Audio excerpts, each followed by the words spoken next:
समुद्राचं पाणी कसं खाडीमार्फत बघा बॅकवॉटर आतमध्ये घेतलं आणि कचरा आतमध्ये येऊ नये किंवा त्या बोटींना तर ते बाउंड्री टाकलेली आहे, सॉरी आतमध्ये जाऊ नये.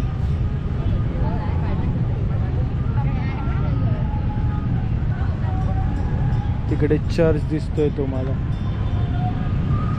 आणि इथे बघा इथे एक गंमत तुम्हाला दाखवते. गंमत म्हणजे मजेशीर आहे. ते त्या साईडून आता आपण आलो पूर्ण आणि इकडे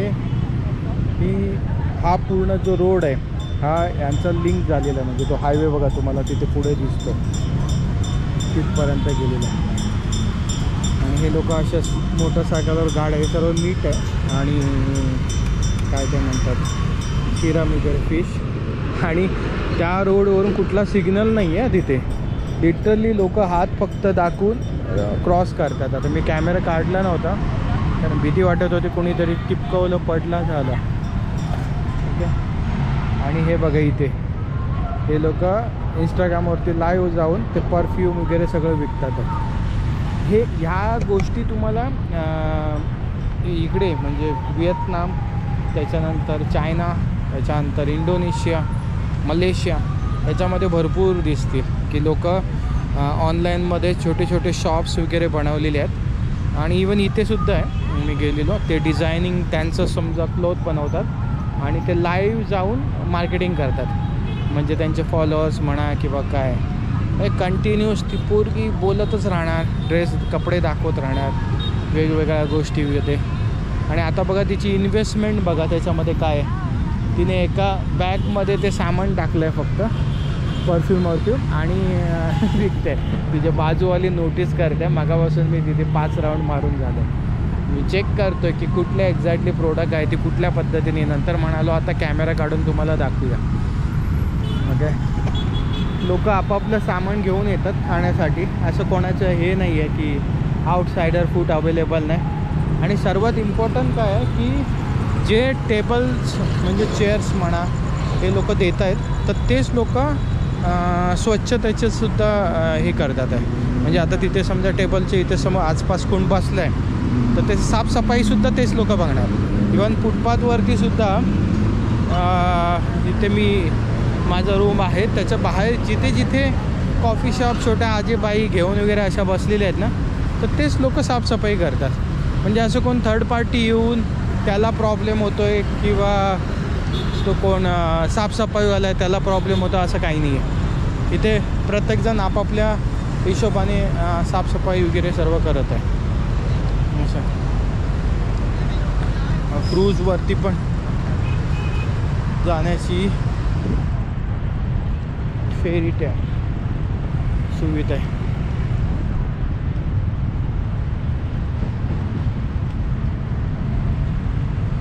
हे बघा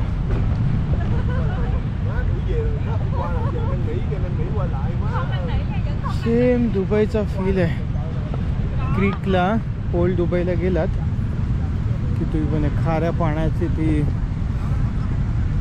वारा येतोय त्याची ती चव हवेमध्ये. सी फूड खरंच कंबोडिया म्हणजे थायलंड एक वेळ मी म्हणेन महाग आहे थोडंफार सी फूडला, पण कंबोडियामध्ये ते मी दाबून खाल्लं सी फूड.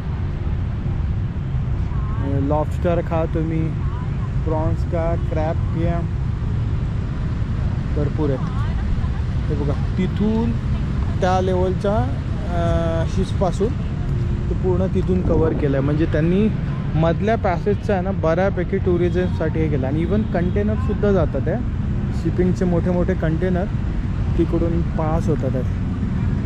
असं हो ची मिन भरपूर डेव्हलप झाले आहेत. लोक इकडे येऊन बऱ्यापैकी काम करतात. आणि कम्पेअर टू मुंबईच्या हिशोबाने बघितलात म्हणजे आता इकडचं जे म्हणून डिश आहे ती जर तुम्ही घेतलात त्याच्यामध्ये तुम्हाला सूप असतं. सूप म्हणजे नॉर्मल एक उकळलेलं पाणी म्हणा आणि व्हेजिटेबल थोडे, बाकी तुम्हाला चिकन पाहिजे चिकन घेऊ शकता, प्रॉन्स पाहिजे प्रॉन्स घेऊ शकता अशा पद्धतीने.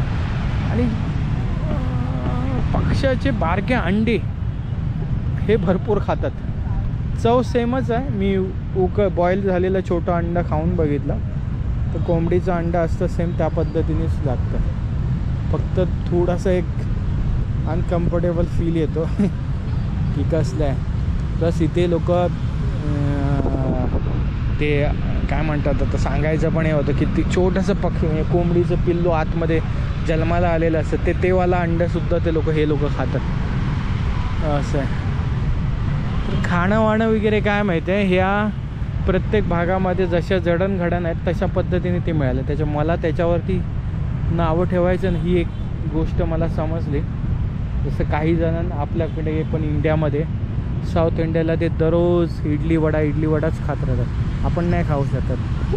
महाराष्ट्रीयन लोकांना आवडणार काय किंवा गोवेकरांना आवडणार काय, तर ते सगळ्या गोष्टी आहेत. आमचे कोस्टल लाईन तर आम्ही फिशच खाणार, फिश आवडते म्हणून इकडे सुद्धा आम्ही 2 टाईम फिश खाणारच. आणि फिश स्वस्त आहे, पण लोकलकडून मला समजतं आहे की हे कॅपिटलपेक्षा गावामध्ये अजून स्वस्त आहे.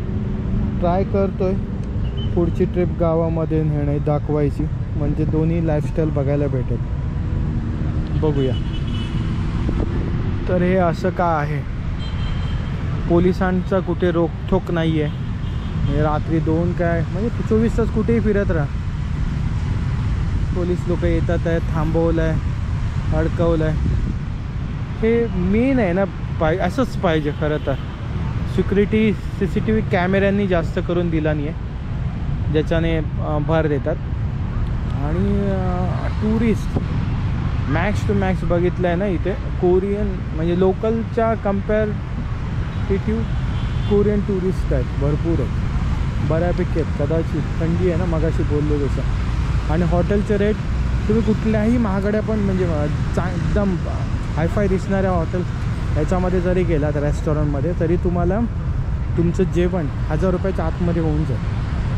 पण तेच सेम पॉश तशा पद्धतीने एरियात इंडियामध्ये गेलात, आपल्या मुंबईमध्ये म्हणा, तुम्ही म्हणेन महाग असेल भरपूरच, आणि तेवढ्या एकदम लाविश हे नसणार आहे. हा दिल्ली नोएडा त्या साईडला आता त्यांनी बनवले नाहीत मोठे मोठे, तिकडे तुम्हाला बघायला मिळते किंवा बँगलोरमध्ये बघायला मिळते. बेस्ट कल्चर आहे. बघा त्यांचं QR कोडसुद्धा पेमेंटचं टाकलेलं आहे, म्हणजे तुम्ही उठलात की तुम्ही त्यांना पेमेंट करून टाका. असं बेस्ट आहे. लोक शांत आहेत आत्तापर्यंतच्या हिशोबाने, आणि कुठेही ड्रिंक पिऊ शकता, कोणी येऊन विचारत नाही आहे काय करतोय कसं करतो किंवा काय. इवन कंबोडिया बॉर्डरला म्हणजे तुम्हाला माहीत आहे थायलंडमध्ये वीड जॉईंट हे लीगल आहे, ओके, गांजा. पण ते सुद्धा कंबोडियामध्ये तुम्ही इमिग्रेट होता त्यावेळी रोडने बोलतो, कोणी तुमची बॅग काही चेक करत नाहीत. म्हणजे इतकं ह्या तिन्ही कंट्रीजमध्ये बेस्ट आहे. इवन व्हिएतनाममध्ये सुद्धा फक्त स्कॅनिंग झालं, कुठे काय कोणाला खोलायला सांगितलं नाही किंवा काय नाही. इवन त्या इमिग्रेशन ऑफिसरने चेहरा पण बघितला नाही की बाबा हाच माणूस आहे ना. हां, कंबोडियाचं जाताना उतरताना 2 वेळा चेक केला मी की तीच व्यक्ती आहे ना, अशा पद्धती. 3 ट्रिप तुम्ही आरामात करू शकता. जर तुम्ही थायलंडला येता ऑन अरायवल, कंबोडियाचा विजा घेऊन या. स्टिकर विजा असेल तर बेस्ट आहे, तुम्हाला पैसे मागणार नाही बहुतेक. पण एअरपोर्टवरून आलात तर काय नाही. पण हां, मी जो रूट सांगतो तुम्हाला बसने कमी खर्चामध्ये होऊन जाईल. म्हणजे तुम्हाला जे फ्लाईट तिकीट पकडून चला पहिलं बुकिंग जरी केलं तरी 5000 रुपयामध्ये पडेल ना, तोच एक्सपिरियन्स तुम्ही 2500 रुपयामधून बॉर्डरने क्रॉस करू शकता.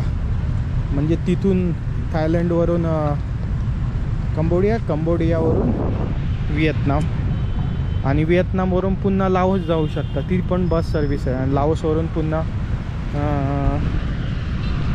थायलंड, असं करून बॅक टू इंडिया, अशा पद्धतीने प्लॅनिंग करू शकता. कारण एक वेगळा अनुभव, फ्लाईटमध्ये वेळ पण जातो आहे, प्लस त्याला पोचण्यासाठी म्हणा तुम्हाला टॅक्सी फेअरसुद्धा एक्स्ट्रा आहे, सामान पुन्हा काढा, चेकिंग करा. फक्त बसमध्ये एकच आहे की जर तुम्ही शॉपिंग करत असाल तर मी सजेस्ट करेन की तुम्ही शॉपिंग व्हिएतनाममध्ये करा, ओके, थायलंडमध्ये करू नका. हां, भले थायलंडमध्ये सुद्धा चांगले रेट मिळतील, पण व्हिएतनाममध्ये तुम्हाला ऑप्शन्स भरपूर आहेत. या सगळ्या शॉपिंगचे. थँक्यू.